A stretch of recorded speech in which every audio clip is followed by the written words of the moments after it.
사랑합니다. 오늘 본문 말씀은 예수님께서 제자들을 부르시고 또 많은 사역도 하시면서 권능을 주시는 그런 모습들을 이야기를 담고 있습니다. 예수님께서 행하신 많은 사역들이 소문이 퍼지면서 각 처에서 사방에서 예수님을 향해서 또 찾고 예수님께 치료를 받기 위해서, 치유함을 받기 위해서 찾아온 무리들이 굉장히 많이 있었습니다.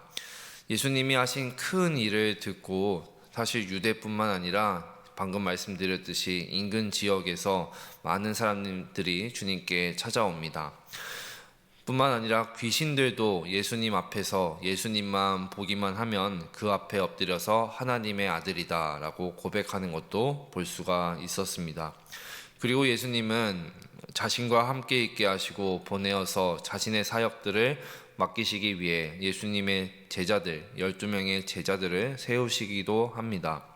지금 예수님께서 계신 지역은 갈릴리 호숫가입니다. 이 갈릴리는 이스라엘 북쪽에 있는 가장 큰 호숫가임인데, 그런데 이스라엘 사람들이 남쪽에 있는 유다와 또 예루살렘, 유다 아래에 있는 이두메, 그리고 갈릴리 북쪽에 있는 두로와 시돈에서까지 바로 예수님을 보기 위해서, 예수님을 만나기 위해서 하나님의 아들 그분을 바라보기 위해서 예수님께 몰려왔습니다. 만약에 생각해 보건대 예수님께서 계신 곳이 서울이라면 사람들이 몰려온 것은 한라산에서부터 또 백두산에서부터 정말 인근 각처에서 사방에서 거리를 무색하게 만큼 예수님을 만나러, 예수님을 뵈러 찾아왔던 것입니다. 물론 사람들이 예수님께 찾아온 이유는 오늘 말씀에 기록되어 있듯이 한 가지 이유였습니다. 바로 자신들의 삶의 그 노환과 병을 치유받기 위함이었습니다. 그런데 사람들이 갖고 있는 병은 단순한 병이 아니었던 것 같습니다. 이 병라는 병의 그 문자적 의미는 바로 채찍질이라는 뜻을 담고 있습니다. 그러니까 예수님께 나온 사람들은 단순히 병을 앓고 있었던 것들이 아니라 그 병 때문에, 그 아픔 때문에 자신들의 삶이 채찍질을 맞듯이 짓눌려 있고 억압되어 있고 고통 가운데 있었다라는 것입니다. 그 모든 것을 다 치유받기 위해서 지금 예수님을 찾고 예수님을 만나러 온 것입니다. 11절과 12절을 보시면 예수님께서 계신 곳에는 제가 서두에 말씀드렸듯이 사람들만 찾아오지 않았습니다.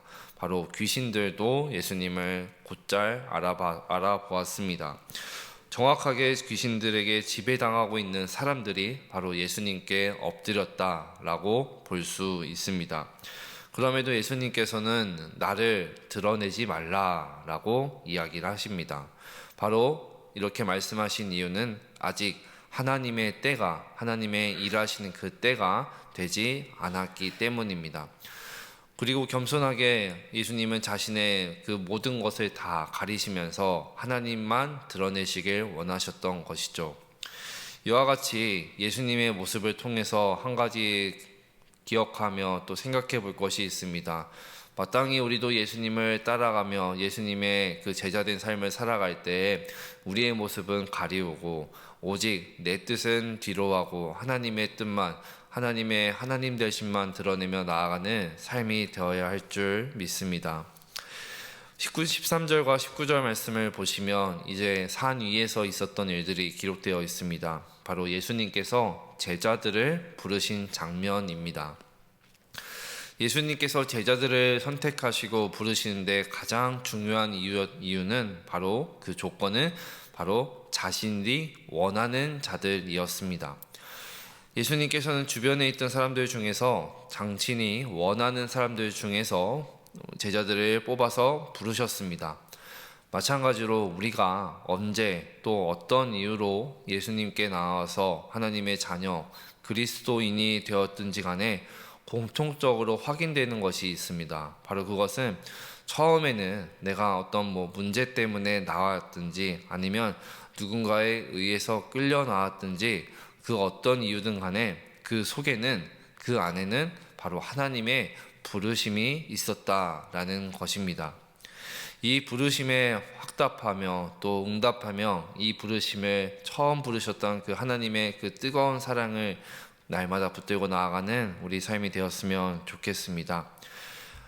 그리고 분명한 것은 예수님께서 이 12명의 제자들을 세우신 것은 단순히 그들을 써먹기 위해서, 사용하기 위해서가 절대 아니었습니다. 예수님께서 제자들을 부르신 가장 큰 목적은 바로 제자들과 함께 하기 위함이었습니다. 이는 제자들이 예수님을 가장 가까이에서 보고 배우고 3년 동안 동고동락하면서 바로 하나님이 어떤 분이신지, 하나님의 일은 어떻게 하는 것인지 본받도록 가르쳐 주시기 위함이었습니다. 3년 동안 제자들과 동고동락 하시면서 예수님은 자신의 전부를 다 내어주셨습니다. 그 토대 위에서 그들을 보내셔서 전도도 하게 하시고 사역도 하게 하시고 그렇게 하나님의 나라를 세워가게 하셨던 것입니다. 특별히 16절과 19절을 보시면 이제 예수님께서 부르신 제자들의 명단이 나옵니다. 우리는 너무나 잘 알고 있는 이름들입니다. 근데 이 공통적인 모습이 이 12명은 사실 어떤 한 사람도 특별하거나 특출난 사람은 없었습니다. 그저 평범하게 사회생활을 하면서 하나님의 부르심에 따라서 지금 응답한 자들이었습니다. 이 중에는 베드로처럼 성경에 유독 많은 사건과 또 많은 이름이 등장하는 인물도 보입니다. 하지만 야고보와 다데오, 이 시몬은 거의 이름만 보기 쉽습니다. 어떤 특정한 사건을 가리키기는 어려운 인물들입니다. 그럼에도 불구하고 그들은 예수님의 제자들이었습니다. 마찬가지입니다. 누군가는 알려지더라도 또 예수님을 믿는다고 하면서도 누군가는 무명의 사람이 될 수도 있습니다. 하지만 그건 중요하지 않습니다. 우리가 예수님의 제자로, 하나님의 자녀로 살아간다면 하나님은 우리를 제자로 부르신 것이 확답하신 것이고 확증하는 것이고 우리를 그렇게 하나님의 자녀로, 예수님의 제자로 살아가게 하시는 줄 믿습니다. 분명히 예수님의 제자 중에는 잘 알고 계시듯이 예수님을 배신하는, 나중에 예수님을 팔아버리는 가룟 유다도 있었습니다. 다른 11 제자들이 우리가 걸어가야 할 그런 모습을 그리고 있는 진면교사의 삶을 살아가고 있다면 가롯 유다는 우리에게 있어서 반면교사의 모습을 보여주고 있습니다. 오늘 본문에서처럼 예수님께서 계신 곳이 바로 주님이 거하시는 교회 처소임을 우리는 알 수가 있습니다. 예수님께서 산 위에 계시면은 산상교회가 되고, 예수님께서 광야에 계시면 광야교회가 되고, 예수님께서 회당에 계시면 회당교회가 됩니다. 예수님께서 계신 그곳이 바로 교회이고, 그곳을 함께 예수님을 따라가며 그 부르심에 따라가는 자들이 있는 자들이 바로 예수님의 제자들이라는 것을 알 수가 있습니다. 이렇게 살아갈 수 있는 이유는 바로 어떤 건물이 중요한 것이 아닙니다. 능력과 힘이 중요한 것이 아닙니다. 바로 예수님 자체, 그분이 바로 진리의 말씀이시기 때문입니다. 말씀을 정리합니다.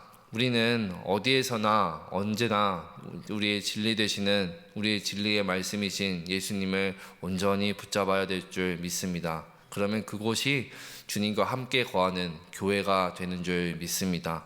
이 사실을 기억하시면서 이 하루도 오늘 본문에 나오는 많은 무리들처럼 오늘 하루도 우리는 세상의 많은 무리들 속에서 살아갑니다. 수많은 인파 속에서 많은 계획들을 갖고 생각을 갖고 하루하루를 살아갈 텐데, 우리가 예수님의 부르심에 합당한 그 제자들의 삶을 살아가셨으면 좋겠고, 정말로 우리가 주께서 거하시는, 내 마음이 하나님께서 거하시는 성전이라는 것을 기억하면서 오늘도 하나님의 그 부르심에 힘입어서 세상 의지하지 않고 내 생각과 계획들을 잠시 내려놓고 하나님만 의지하고 하나님께 힘을 얻고 하나님만 나의 힘 되십니다 고백하며 나가는 우리의 삶이 되었으면 좋겠습니다.